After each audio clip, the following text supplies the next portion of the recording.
नमस्कार दोस्तों, आपका बहुत बहुत स्वागत है आज की कहानी में। उम्मीद करता हूँ आप सब लोग अच्छे होंगे, खुश होंगे।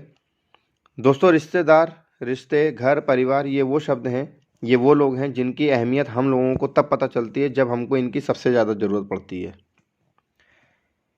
चाहे वो माँ बाप हों, भाई बहन हों, नाते रिश्तेदार हों, बीवी बच्चे हों, कोई भी रिश्ता हो, हर रिश्ते की कोई ना कोई अहमियत होती है हर इंसान की ज़िंदगी में, और हर रिश्ता ज़रूरी है इस दुनिया में। लेकिन अजीब विडंबना है हमारे समाज में कि धन दौलत में हम सभी लोग इतने चूर हो गए हैं, इतने लालची हो गए हैं कि हर रिश्ता, मतलब कोई भी रिश्ता हो, हर रिश्ते का कहीं ना कहीं खून किया गया इस जुर्म की दुनिया में। और दुख होता है जब कभी कोई ऐसा जुर्म सामने आता है जिसमें रिश्तों का खून हो। और आज की जो कहानी है वो भी कुछ ऐसी ही है, जिसमें एक कत्ल हुआ और 3 ऐसे मुजरिम निकले जिनको रिश्ते में एक ऐसा ओहदा दिया गया है जिसको सुनकर थोड़ी देर के लिए आप भी सन्न हो जाएंगे और सोचने पे मजबूर हो जाएंगे। तो चलिए आज की कहानी शुरू करते हैं, लेकिन उससे पहले वही सेम अपील आप लोगों से कि अगर आप लोग मेरे चैनल पे पहली बार आए तो प्लीज़ चैनल को सब्सक्राइब कीजिए, वीडियोस को लाइक कीजिए, शेयर कीजिए अपने दोस्तों के साथ, अपने फैमिली वालों के साथ, और सपोर्ट कीजिए मुझे। तो चलिए आज की कहानी शुरू करते हैं। अगर कुछ मतलब कि आप लोगों को अगर लगता है कि इस कहानी में मतलब कहीं ना कहीं कुछ दर्द लगता है अगर आप लोगों को, तो प्लीज़ मुझे कमेंट करके ज़रूर बताइएगा। तो बात है आगरा शहर की। एक अच्छे खासे घर का लड़का सचिन उपाध्याय बैंक में मैनेजर की नौकरी करता था। ठीक ठाक सैलरी भी थी। 7 साल पहले उसकी शादी हुई। तब वो अपने गांव में रहता था। लेकिन तब सचिन बैंक के एग्ज़ाम की तैयारी कर रहा था। वैकेंसी निकली, पेपर दिया, पास हो गया। उसको बैंक में मैनेजर पोस्ट की नौकरी मिल गई। अब सचिन भी खुश, उसके माँ बाप भी खुश, उसकी बीवी भी खुश। नौकरी लग जाने के बाद उसने शहर में, आगरा शहर में ही, मतलब कि पॉश इलाके में घर लिया। और अब उस घर में सचिन, उसके माँ बाप, उसका भाई, उसकी बीवी प्रियंका और उसकी छोटी बेटी रहने लगे। सब कुछ ठीक ठाक चल रहा था। लेकिन धीरे धीरे प्रियंका को, मतलब कि सचिन की वाइफ को, अपने सास ससुर के साथ रहना पसंद नहीं था। उसने कई बार सचिन से बोला कि हम लोग कहीं दूसरी जगह चलकर रहते हैं। ये सास ससुर, नंद, देवर, ये सब रिश्ते बोझ जैसे लगते हैं, इनसे कहीं अलग होकर रहते हैं। लेकिन सचिन अपनी बीवी के पक्ष में नहीं था। वो अपने माँ बाप या भाई बहन को छोड़कर नहीं जाना चाहता था, जिसकी वजह से आए दिन अब सचिन और प्रियंका के बीच में लड़ाई झगड़ा शुरू हो गया। ये सब चीज़ें देखकर सचिन के बूढ़े माँ बाप ने सचिन से कहा कि बेटा, अगर बहू ये चाहती है कि तुम्हारे साथ वो रहे, लेकिन उस घर में हम माँ बाप, तुम्हारे माँ बाप ना रहें, हम लोग ना रहें, तो हम लोग गांव चले जाते हैं। तुम दोनों इसी घर में रहो, खुश रहो। लेकिन हम बूढ़े माँ बाप का क्या है, जैसे पहले रहते थे वैसे फिर से जाके रहने लगेंगे गांव में। सचिन ने अपने माँ बाप को बहुत समझाने की कोशिश करी, लेकिन उसके माँ बाप नहीं चाहते थे कि उनकी बहू आए दिन उनके बेटे से लड़ाई झगड़ा करे, सिर्फ इस बात को लेकर कि कैसे उसके माँ बाप, सचिन के माँ बाप, ये घर छोड़ के चले जाएं। आखिरकार सचिन के ना चाहते हुए भी उसके माँ बाप गाँव वापस लौट गए। अब धीरे धीरे प्रियंका सचिन दोनों उसी घर में रहने लगे। प्रियंका भी अब लड़ाई झगड़ा बंद कर चुकी थी सचिन के साथ, क्योंकि वो चाहती थी, जो वो चाहती थी उसको वो हासिल हो चुका था। अब सब कुछ ठीक हो चुका था। प्रियंका भी खुश थी। सचिन को अपने माँ बाप को लेकर थोड़ी बहुत टेंशन होती थी, तो वो डेली ऑफिस से आने के बाद शाम के समय अपने माँ बाप को कॉल करता था, उनका हालचाल लेता था। उसको भी तसल्ली मिल जाती थी कि उसके माँ बाप गाँव में ही हैं, लेकिन ठीक ठाक हैं, खुश हैं। अब यहाँ शहर में जिस घर में सचिन और प्रियंका रहते थे, प्रियंका के घर वाले, मतलब कि उसके माँ बाप, भाई, आए दिन घर चले आते थे, जिनको देखकर प्रियंका बहुत खुश होती थी। लेकिन इसी तरह से शादी के 8 साल बीत चुके थे और उनको शहर में रहते हुए करीब 6 साल बीत चुके थे। सब कुछ ठीक ठाक चल रहा था। लेकिन प्रियंका को तब भी एक प्रॉब्लम थी, वो ये कि सचिन कभी कभार अपने माँ बाप से मिलने के लिए गांव चला जाता था, उनके घर चला जाता था। और जाना भी चाहिए एक बेटे को अपने माँ बाप से मिलने के लिए, भाई से मिलने के लिए। लेकिन प्रियंका को इस बात से प्रॉब्लम थी कि सचिन अपने माँ बाप से मिलने क्यों जाता है, उसकी बीवी उसके बच्चे जब यहाँ रहते हैं तो वो अपने माँ बाप को भूल क्यों नहीं जाता है। लेकिन एक बेटा अपने माँ बाप भाई को कैसे भूल सकता है जिनके साथ वो 25 से 30 साल रहा, उनके सुख दुख में उनके साथ रहा। लेकिन प्रियंका को इन सब चीज़ों से कोई मतलब नहीं था। जिसके बाद जब कभी भी सचिन अपने माँ बाप से मिलने जाता था तो प्रियंका उसके घर वापस आने पर सचिन से लड़ाई झगड़ा करती थी। कभी कभी तो प्रियंका अपने बाप से शिकायत भी कर देती थी। उसके बाद सचिन का ससुर और साला यानी कि प्रियंका के पिता और उसका भाई घर जाते थे। आगरा में ही पास में ही घर था और सचिन को बहुत बुरा भला बोलते थे। प्रियंका के पिता एक वकील थे, सोसाइटी में थोड़ी बहुत धौंस भी थी, तो सचिन को डरा धमका भी देते थे कभी कभी। लेकिन एक दिन लड़ाई इतनी बढ़ गई कि सचिन ने भी प्रियंका को पलटकर जवाब दे दिया। जिसके बाद प्रियंका का भाई और उसके पिता सचिन के घर गए। पहले प्रियंका ने 2-3 थप्पड़ मारे सचिन को, उसके बाद उसके पिता ने और उसके भाई ने लात घूंसे धर दिए सचिन को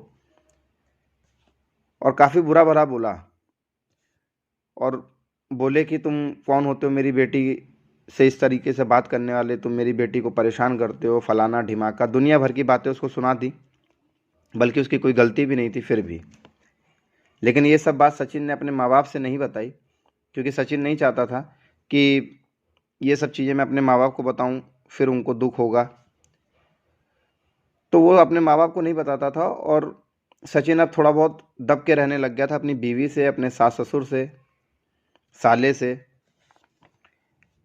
लेकिन फिर 10 अक्टूबर 2023 का दिन आता है, मतलब कि इसी महीने की बात है, कुछ दिन पहले की। इन दोनों के बीच में फिर से लड़ाई झगड़ा हुआ, प्रियंका और सचिन के बीच में।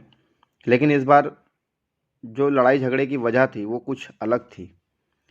हुआ ये था कि सचिन के पिता ने एक पेट्रोल पंप की नीलामी में एक पेट्रोल पंप को खरीदा था।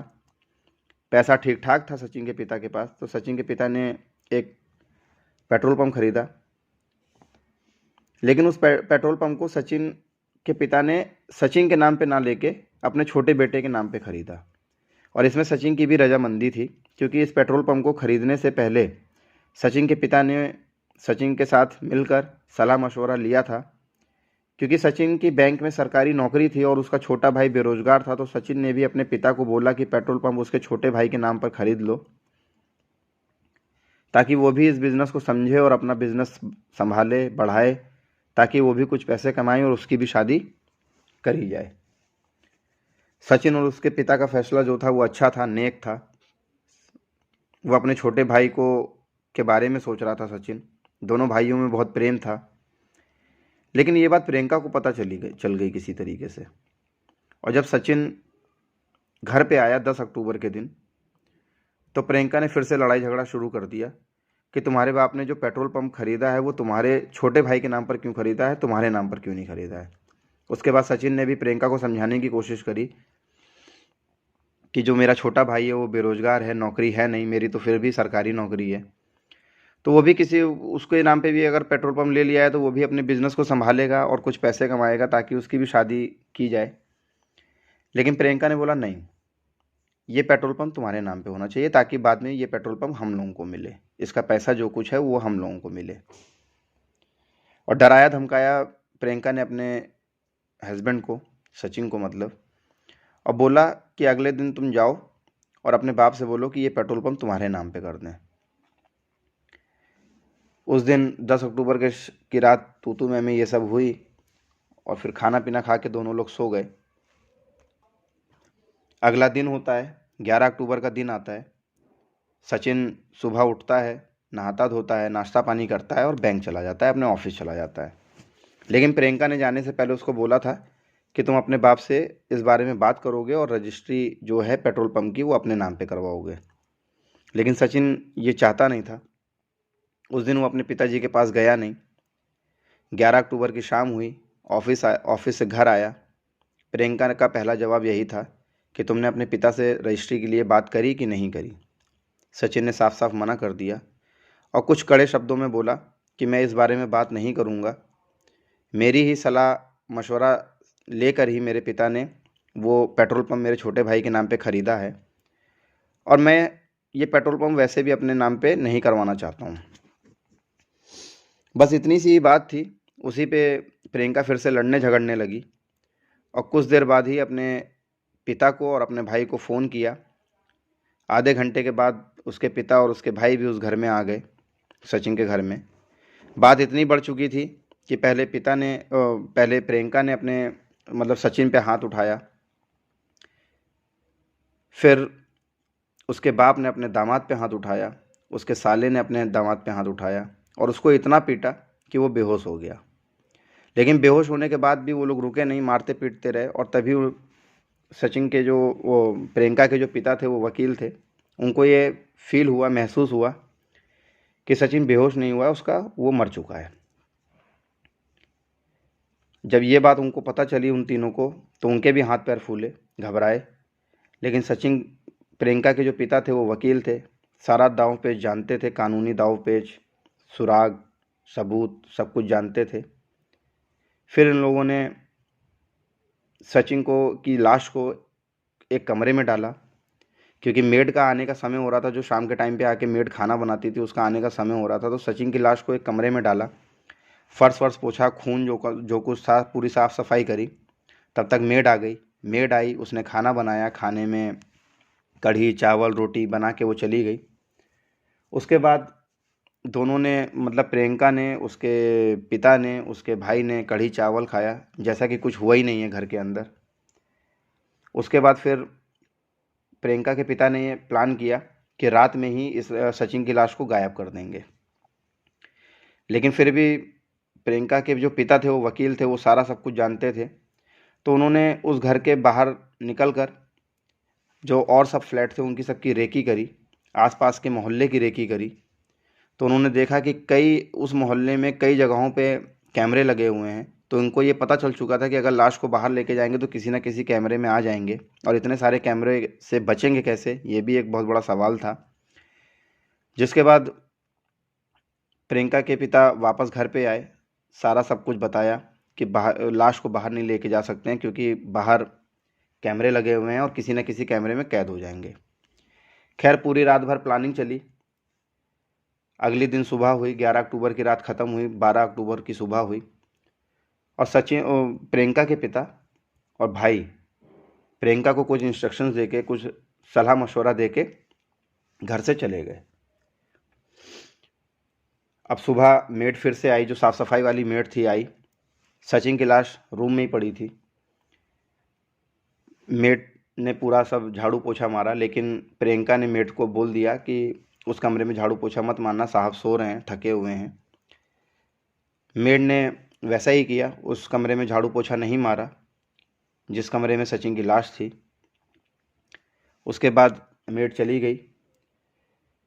अब दोपहर का समय हो गया, नाश्ता पानी हुआ। नाश्ता पानी करने के बाद प्रियंका इंतज़ार करती रही। जो भी कुछ उसके पिता ने जो उसको इंस्ट्रक्शन दिए थे, उस बेसिस पे वो चल रही थी, उसके कहे अनुसार चल रही थी।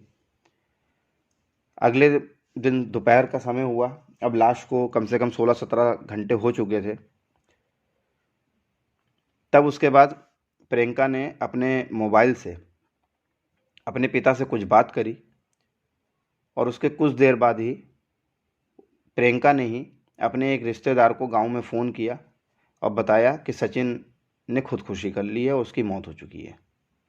अब उस रिश्तेदार ने सचिन के माँ बाप को बताया कि आपके बेटे ने खुदकुशी कर ली है और उसकी मौत हो चुकी है। ये सुनकर सचिन के माँ बाप पे दुखों का पहाड़ टूट पड़ा, और वो लोग बदहवास भागते हुए सचिन के घर पे गए।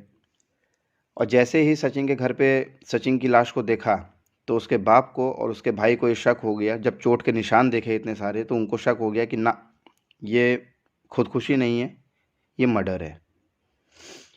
तब तक प्रियंका के माँ बाप, उसके भाई भी सचिन के घर पे आ चुके थे। बहुत समझाने की कोशिश करी प्रियंका ने, प्रियंका के माँ बाप ने, उसके भाई ने, लेकिन सचिन के बाप और सचिन का भाई अड़े रहे कि नहीं, पुलिस कंप्लेन तो करेंगे। और बाद में पुलिस कंप्लेन हुई, पुलिस आई। इस बीच में काफ़ी तूतू मैमे भी हुई दोनों परिवारों के बीच में। लेकिन तब तक पुलिस आ गई। पुलिस ने जैसे ही लाश को देखा, उनको भी कुछ शक हुआ कि ये खुदकुशी का मामला तो नहीं है, ये कुछ कत्ल का मामला है। जिसके बाद पुलिस ने फॉरेंसिक डिपार्टमेंट को लाश भेजी, पोस्टमार्टम हुआ और पोस्टमार्टम में ये निकल गया कि सचिन ने खुदकुशी नहीं की है, उसको मारा पीटा गया है जिसकी वजह से उसकी मौत हो गई। उसके बाद सचिन, पुलिस ने पूरे मोहल्ले का कैमरा चेक किया, घर पे ना कोई आया ना गया। पोस्टमार्टम में मरने का समय भी बता दिया गया, उस समय के आसपास का पूरा कैमरा चेक किया गया, ना घर के अंदर कोई आया ना गया, सिवाय प्रियंका के बाप और भाई के अलावा उस घर में ना कोई आया और ना ही कोई उस घर से गया। उसके बाद पुलिस को पूरा शक हो गया प्रियंका पे और प्रियंका के बाप पे और प्रियंका के भाई पे। उसके बाद उनसे सख्ती से जब पूछताछ करी गई तो पूरा मामला सामने आ गया। तो ये थी दोस्तों पूरी कहानी। एक रिश्ते ने दूसरे रिश्ते का सिर्फ चंद लाख रुपयों के लिए कत्ल कर दिया, और रिश्ते भी ऐसे कि जिनके बारे में आदमी सोच नहीं सकता है।